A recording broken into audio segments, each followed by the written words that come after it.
हर हर महादेव दोस्तों, सनातन वर्ल्ड में आपका स्वागत है। आज हम द नागा स्टोरीज की श्रृंखला को आगे बढ़ाते हुए इसके अध्याय 11 का श्रवण करेंगे। अध्याय 11, अब्दाली के आक्रमण। अगले दिन शाम को रूमी जब प्रोफेसर वाचस्पति के घर पहुंची तो ना वह घर पर थे और ना ही दीपशिखा जी। उन दोनों को ही किसी काम से अचानक जाना पड़ा था, लेकिन वे अपने यहाँ काम करने वाले रामदीन काका को निर्देश देकर गए थे कि जो भी आए उसे स्टडी में बिठा दे। रूमी उस एकांत में कीरत की डायरी पढ़ने लगी जिसे वह प्रोफेसर वाचस्पति के पास ही छोड़ गई थी। एक जगह लाल स्याही से कुछ लिखा था और कुछ शब्द रेखांकित भी थे, इसलिए रूमी वही पढ़ने लगी। नागाओं के गुरु दत्तात्रेय हैं। गुरु दत्तात्रेय को महादेव का अंश माना जाता है। मठ परंपरा के अनुसार दत्तात्रेय देव को दशनामी संप्रदाय से जोड़ा जाता है, जिसे आदि शंकराचार्य द्वारा 4 मठों के अंतर्गत संगठित किया गया। मठों के अलावा उन्होंने सनातन धर्म की रक्षा के लिए एक योद्धा साधु के एक वर्ग को भी संगठित किया। बाद में उन्हें नागा साधु के नाम से जाना जाने लगा, जिन्हें मृत्यु का कोई भय नहीं होता और त्रिशूल, तलवार, लाठी जिनके अस्त्र होते हैं। वे संगीत, वाद्य यंत्र और शंख सहित अन्य हथियार भी रखते हैं। इसके बारे में रोजलीना ने भी जिक्र किया था। अनूप गिरी के बारे में भी अवश्य कीरत ने इसमें लिखा होगा। यह सोच वह बहुत ध्यान से पन्ने पलटने लगी। राजेंद्र गिरी के बारे में भी एक जगह लिखा था। उन्हें मृत्युंजय योद्धा माना जाता था और सफदरजंग उनका इतना सम्मान करता था कि उनकी किसी भी बात को अस्वीकार नहीं करता था। उनके लिए आदेश दिया गया था कि शाही दीवान के नगाड़े घोड़ों पर बजा करें, अर्थात यह सम्मान मुगलों के सर्वोच्च मनसबदार को ही प्राप्त था और वह सफदरजंग को सलाम करने के बजाय एक महंत की तरह आशीर्वाद दें। लोगों में प्रसिद्ध था कि वह जादूगर हैं और तलवार गोले का उन पर असर नहीं हो सकता। Hello Rumi, you have already reached. I am very much impressed with your curiosity. By the way, where is your boyfriend? You both are madly in love with each other, right? रोजलीना ने कुर्सी पर बैठते हुए बेबाकी से पूछा। वह ऑफिस से सीधा आएगा, शायद देर से ही आएगा, रूमी ने झेपते हुए कहा। रूमी और शेखर की भाव भंगिमा को देख रोजलीना बिना बताए ही समझ गई थी कि वे एक दूसरे से प्यार करते हैं। तो आज अनूप गिरी से शुरू करें क्या? रूमी ने बात का रुख पलटते हुए पूछा। ओह यस, आई रिमेंबर, कल उन्हीं पर बात खत्म हुई थी। राजेंद्र गिरी के बाद उन्हें और उनके भाई को नागा सेना के संचालन की कमान सौंपी गई। जैसा कि मैंने तुम्हें कल बताया ही था, मैंने कुछ नोट्स बनाए थे, वही पढ़कर सुनाती हूँ। सफदरजंग की मृत्यु के बाद अनूप गिरी और उनके भाई उमराव गिरी ने अपनी सेवाएं उसके पुत्र शुजा उद्दौला को सौंप दी। ये दोनों ही 1753 से 1804 तक उत्तर मुगल काल की राजनीति में एक महत्वपूर्ण शक्ति बने रहे। अपने 50 वर्ष के लंबे राजनीतिक जीवन में इन योद्धाओं ने अवध के नवाब शुजा उद्दौला, आसफुद्दौला, जवाहर सिंह जाट, नजफ खां, रघुनाथ राव, महादजी सिंधिया की तरफ से अनेक युद्धों में भाग लिया और अभूतपूर्व वीरता का प्रदर्शन किया। शुजा उद्दौला ने अनूप गिरी की वीरता से प्रभावित होकर उसे हिम्मत बहादुर की उपाधि तथा सिकंदरा और बिंदकी की जागीर दी थी। शुजा उद्दौला के शासन के प्रारंभिक दिनों में नागाओं द्वारा बनारस के राजा बलवंत सिंह के विरुद्ध शुजा की सहायता भी एक महत्वपूर्ण घटना है।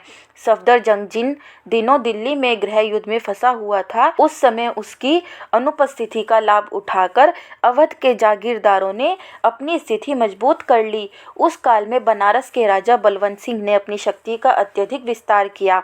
शुजा ने जब बनारस की ओर प्रस्थान किया तब मार्ग में पंदूरा नामक स्थान पर बलवंत सिंह की सेना ने डटकर मुकाबला किया। इस समय व्यर्थ का खून खराबा रोकने के उद्देश्य से तथा अपनी यात्रा को अधिक समय तक स्थगित न रखने के उद्देश्य से समझौता करना ही उचित समझा गया और इस कार्य के लिए अनूप गिरी को नियुक्त किया। अनूप गिरी ने अपनी नीति कुशलता का परिचय देते हुए समझौते की शर्तें इस प्रकार निश्चित की जो दोनों पक्षों को मान्य थी। सॉरी, हमें कहीं जाना पड़ा था, लेकिन तुम दोनों को देखकर लगता है तेज गति से अपनी जानकारियों का आदान प्रदान कर रही हो। प्रोफेसर वाचस्पति ने अपनी जैकेट उतारते हुए कहा, वैसे एक और अच्छी बात है तुम्हारे लिए रूमी। आज सुबह इतिहासकार डॉक्टर सुदीप देशमुख यूनिवर्सिटी आए थे। वह अहमदाबाद में रहते हैं लेकिन इन दिनों दिल्ली आए हुए हैं एक सेमिनार में भाग लेने। मैंने उन्हें भी आज डिनर पर आमंत्रित किया है। उनकी बौद्धिक विचारशीलता गजब है, इसलिए उन्हें सुनना बेहद सुखद होता है। तुम दोनों चाहो तो उनकी बातें रिकॉर्ड भी कर सकती हो, क्योंकि वह इतना धारा प्रवाह बोलते हैं कि लिख पाना असंभव है। यह सुन रूमी और रोजलिना ने एक दूसरे को देखा, मानो अपनी प्रसन्नता को संप्रेषित कर रही हों।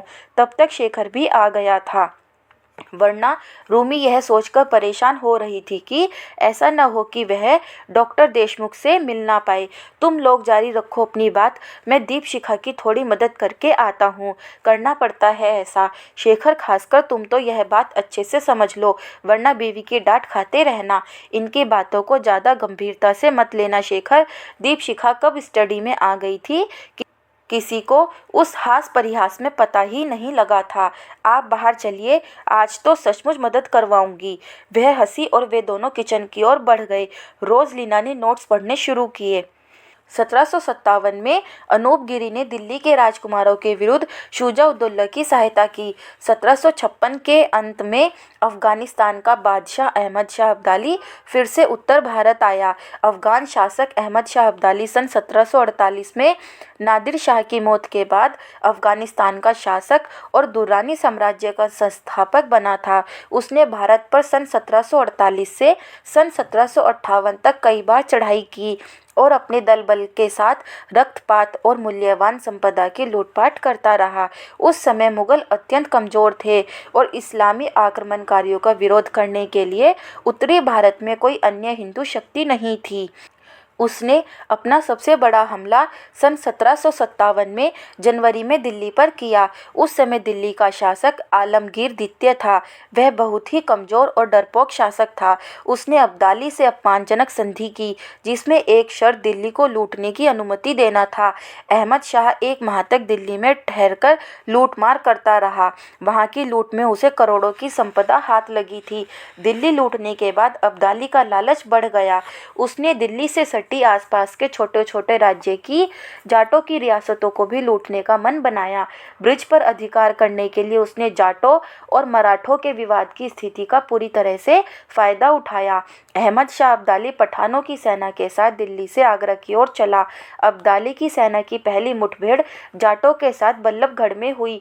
वहां जाट सरदार बालू सिंह और सूरजमल के ज्येष्ठ पुत्र जवाहर सिंह ने सेना की एक छोटी टुकड़ी लेकर अब्दाली की विशाल सेना को रोकने की कोशिश की। उन्होंने बड़ी वीरता से युद्ध किया, पर उन्हें शत्रु सेना से पराजित होना पड़ा।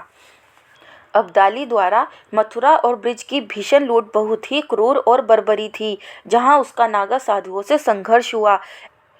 अहमद शाह अब्दाली 15 मार्च 1757 को मथुरा पहुंचा और यमुना नदी को पार कर मथुरा से 10 किलोमीटर दक्षिण पूर्व महावन में डेरा डाला। गोकुल इस स्थान से 3.5 किलोमीटर की दूरी पर स्थित था। यह नागा साधुओं का स्थान था, जहां 4000 नागा साधु उपस्थित थे। अहमद शाह अब्दाली ने आगरा से लेकर मथुरा तक कत्लेआम तथा सारे शहर में आग लगाने की आज्ञा दे दी थी। अहमद शाह ने अपने 2 सरदारों के नेतृत्व में 20,000 पठान सैनिकों को मथुरा लूटने के लिए भेजा। उसने उन्हें आदेश दिया, मेरे जाबाज बहादुरों, मथुरा नगर हिंदुओं का पवित्र स्थान है, उसे पूरी तरह नेस्तनाबूद कर दो। आगरा तक एक भी इमारत खड़ी ना दिखाई पड़े। जहाँ कहीं पहुँचो कत्लेआम करो और लूटो। लूट में जिसको जो मिलेगा वह उसी का होगा। सभी सिपाही लोग काफिरों के सिर काट कर लाएं और प्रधान सरदार के खेमे के सामने डालते जाएं। सरकारी खजाने से प्रत्येक सिर के लिए 5 रुपया इनाम दिया जाएगा। रोजलिना से आगे पढ़ा नहीं गया। It was really horrible and cruel. इतने सारे नागा साधु मारे गए। इंडियन हिस्ट्री कई बार मुझे डरा देती है। सही कह रही हो, लेकिन फिर भी भारतीय इतिहास और संस्कृति ही तुम्हें खींचकर बार बार भारत ले आती है। तभी रूमी, शेखर और रोजलिना ने देखा कि प्रोफेसर वाचस्पति के साथ एक व्यक्ति खड़े हैं। डॉक्टर सुदीप देशमुख से मिलो। इनकी प्रसिद्धि भारत ही में नहीं, विदेशों तक फैली हुई है। प्रोफेसर वाचस्पति ने उनका परिचय करवाते हुए कहा, वाचस्पति सर, आप मुझे इतना ऊंचा ना बनाइए। आपसे छोटा हूँ उम्र में भी और ज्ञान में भी। डॉक्टर देशमुख ने उनके आगे सिर झुकाते हुए कहा। इतने बड़े इतिहासकार की विनम्रता व शालीनता देख रूमी, शेखर और रोजलिना तीनों अचंभित रह गए थे। उम्र होगी कोई 45 साल के लगभग। कद काठी सामान्य थी, लंबा चेहरा था और शरीर थोड़ा भरा हुआ था। बाल घने और एकदम काले थे, पतली मूछें थीं और उन्होंने टी शर्ट और जीन्स पहनी हुई थी। दोनों हाथों में अंगूठियां थीं जिन्हें वह बात करते करते घुमा रहे थे। हर व्यक्ति की अपनी विशिष्टता होती है, रूमी ने सोचा, लेकिन यह इतने विनम्र व सरल हैं कि कोई सोच भी नहीं सकता कि वह व्यक्ति देश विदेश में भारतीय इतिहास के विभिन्न पहलुओं पर अपने विचार रखता होगा। सच ही कहा जाता है कि लदा पेड़ झुका रहता है। रूमी के मन में उनके प्रति श्रद्धा भर गई। राइट डॉक्टर देशमुख, मैं भारतीय इतिहास को जितना पढ़ती हूँ उतना ज़्यादा प्रभावित होती हूँ। मेरा सौभाग्य कि मुझे आपसे मिलने का अवसर मिला। रोजलिना ने उन्हें हाथ जोड़कर नमस्ते की। मुझे खुशी है और गर्व भी मिस रोजलिना कि आप हमारी संस्कृति का सम्मान करती हैं। डॉक्टर देशमुख ने भी हाथ जोड़कर उसके अभिवादन का जवाब दिया। आप तो अब्दाली के मथुरा गोकुल आक्रमण के बारे में जानते होंगे, आप ही अब बताइए ना, शेखर ने आग्रह किया तो उस पर एक गहरी दृष्टि डालते हुए उन्होंने कॉफ़ी का आखिरी घूंट भरते हुए कप को टेबल पर रखा और बोले, बहुत ही क्रूर कृत्य था वह अब्दाली का। नागा साधुओं के बलिदान के बारे में अधिकांश लोग अनभिज्ञ हैं, क्योंकि उनसे ज़्यादा आज तक अफगानों को ग्लोरीफाई किया जाता रहा है। साधुओं और अफगानों के मध्य भयंकर संग्राम हुआ था। जब अहमद शाह अब्दाली गोकुल पहुंचा तो वहां पर उसका सामना नागा साधुओं से हुआ, जो हाथ में चिमटा लिए क्रूर अफगानी सेना के सामने खड़े थे। यह नज़ारा देखकर अहमद शाह अब्दाली उनका उपहास किया और साधुओं को बहुत हल्के में लिया। नागा साधु अहमद शाह अब्दाली की करतूतें जानते थे, इसलिए अहमद शाह अब्दाली को सबक सिखाने के लिए सीना तान कर खड़े हो गए। कुछ क्षण बाद वहाँ पर माहौल शांत हो गया और शायद यह अंदेशा दे रहा था कि कोई बड़ा तूफान आने वाला है। तभी अचानक हर हर महादेव का जयकारा एक साथ बुलंद आवाज में गूंज उठा। नागा साधु ने हाथ में त्रिशूल और चिमटा लिए अफगानी सेना को धूल चटाने का संकल्प लेकर अफगानी सेना पर टूट पड़े। अपने सैनिकों के चिथड़े उड़ते देख अब्दाली को एहसास हो गया कि ये साधु तो अपनी धरती की अस्मिता के लिए साक्षात महाकाल बन रण में उतरे हैं। बड़ी बड़ी तोपों और तलवारों के सामने चिमटे और त्रिशूल इतने भारी पड़े कि अफगानी सेना तितर बितर हो गई और युद्ध स्थल से कोसों पीछे हट गई। मथुरा में खून की नदियां बहीं और सारा नगर लाशों से पट गया। सन्यासियों तथा वैरागियों के सिर धड़ से अलग कर दिए गए थे। कहा जाता है कि उस युद्ध के समय नागा साधुओं के एक हाथ में तलवार थी और दूसरे हाथ में शास्त्र। उन्हें धर्म भी बचाना था और देश भी। उस वक्त अफगानी शासक अगर आगे बढ़ जाते तो लाखों लोगों का कत्लेआम हो सकता था, हिंदू मंदिर तोड़ दिए जाते।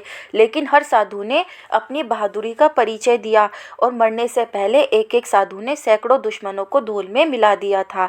तोप तलवारों के सम्मुख चिमटा त्रिशूल लेकर पहाड़ बनकर खड़े 2000 नागा साधु इस भीषण संग्राम में वीर गति को प्राप्त हो गए। लेकिन सबसे बड़ी बात यह है कि दुश्मनों की सेना 4 कदम भी आगे नहीं बढ़ पाई। जो जहाँ था वहीं ढेर कर दिया गया या फिर पीछे हटकर भाग गया। हालांकि इस भीषण युद्ध में 2000 नागा साधु वीरगति को प्राप्त हुए, लेकिन क्रूर अब्दाली को युद्ध मैदान छोड़कर भागना पड़ा। चारों तरफ अब्दाली के सैनिकों की लाशें बिछी हुई थी। यह नज़ारा देखकर अब्दाली के पैरों तले जमीन खिसक गई। जैसे तैसे वह जान बचाकर भाग निकला। संयोग की बात है कि नगर में महामारी फैल गई, जिसके कारण बहुत से अफगान सैनिकों की मौत हो गई और अहमद शाह अब्दाली को वापस लौटने को बाध्य होना पड़ा।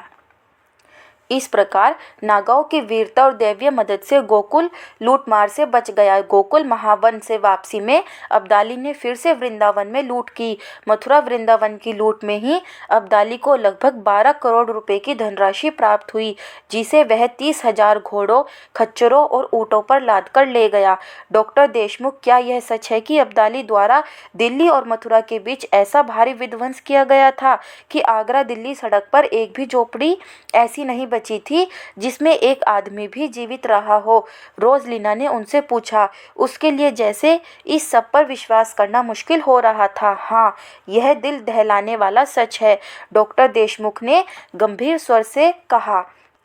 हाँ, यह दिल दहलाने वाला सच है, डॉक्टर देशमुख ने गंभीर स्वर में कहा। उनकी आंखों में नमी उतर आई थी, जैसे नागा साधुओं के मन ही मन विनम्र श्रद्धांजलि दे रहे हों। लेकिन यह भी सच है कि नागा साधुओं का प्रकोप देखकर अहमद शाह अब्दाली इतना खौफ खा गया कि जहाँ जहाँ भी उसे नागा साधु नजर आते, वहाँ वहाँ से वह भाग निकलता। या फिर ऐसा कहें कि किसी भी विदेशी जिहादी आक्रांता को यह पता चलता है कि युद्ध में नागा साधु भाग ले रहे हैं, तो वह लड़ने की बजाय मैदान छोड़कर भाग निकलते। रोजलीना के साथ साथ रूमी भी डॉक्टर देशमुख की बातें सुन उन्हें आश्चर्य से देखने लगी। उनके चेहरे पर दर्द भी दिख रहा था। इतिहास की ना जाने कितनी परतें अभी खुलनी बाकी थी।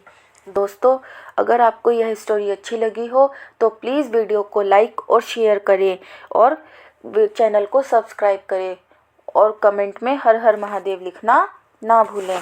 हर हर महादेव।